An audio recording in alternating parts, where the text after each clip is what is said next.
We have so far talked about technological change and industrialization as forces that enhance the power of states and other actors in world politics. But actually, industrialization and technological change has produced also other outcomes. One of the major outcomes that has been produced by industrial change is the emergence of ideologies that have shaped how societies behave. There are three main ideologies that have affected world politics: liberalism, economic liberalism, that has gradually evolved also into ideologies of liberal democracy, nationalism, and socialism. Now, of these, the liberal democratic ideal developed actually in societies that had become industrialized first, and then democracy became an export to other societies, and this is something we shall be talking about later. But more critically, in terms of how world politics was affected, was the development of nationalism and the development of socialism. Nationalism was a byproduct of the Industrial Revolution, because with the Industrial Revolution came also a revolution of communications and a growing sentiment on the part of very people that they belonged to the same community, but also a feeling that they were different from others. And hence came the idea of nationalism. Now, if you may think about Europe before the emergence of nationalism, you may remember that in Europe, multinational empires prevailed. And of course, the emergence of nationalism presented a major threat to the survival of multinational empires. In fact, there were nationalist challenges to these empires that were also supported, for example, by Napoleon. France became maybe the first nationalist state and tried to undermine the European multinational order. The germ of nationalism, if you will, spread to all of Europe, such that by the end of the First World War, the multinational empires, the Austro-Hungarian Empire, the Ottoman Empire, had come to an end. Now, the Russian Empire, as it turned out, found another glue in the socialism, idea of socialism that kept it together. So this takes me to the second important ideology that affected world politics, and that is the emergence of socialism. Of course, industrialization also produced social classes, and with the emergence of social classes came emergence of ideologies that describe the relationship of social classes to each other.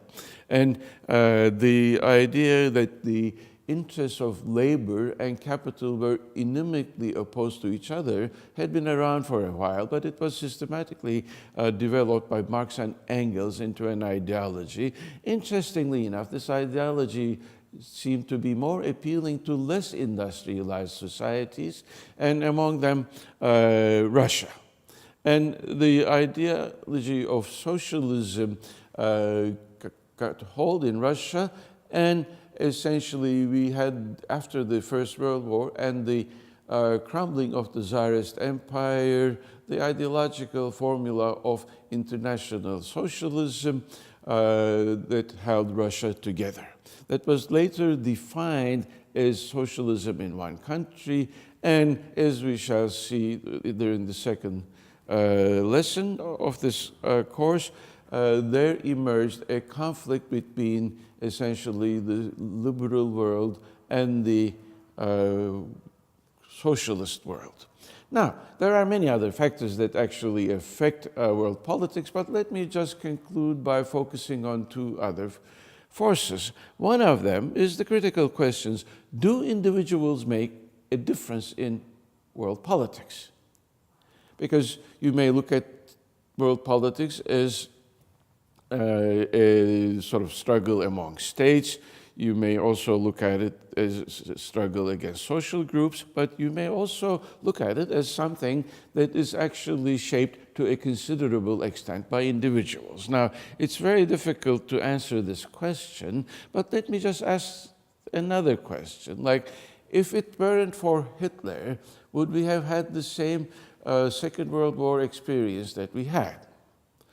Or we could take up, without Mao, would China have pursued the path it has followed in emerging as a power in the Far East?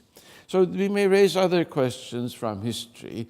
Without Napoleon, would there have been a campaign of France into Russia? These are all interesting questions, but we must recognize that in the end, the objective conditions are evaluated by individuals who make policy decisions, action decisions. So individuals do have a role in international relations, in the shaping of international relations. And finally, let me point to the fact that us political scientists sometimes refer to it as path dependence. That is to say, what happens today determines to a considerable extent what happens tomorrow. Or what that means is that what we have today constitutes a framework within which the future is shaped. So we cannot neglect the importance of what we might call path dependence.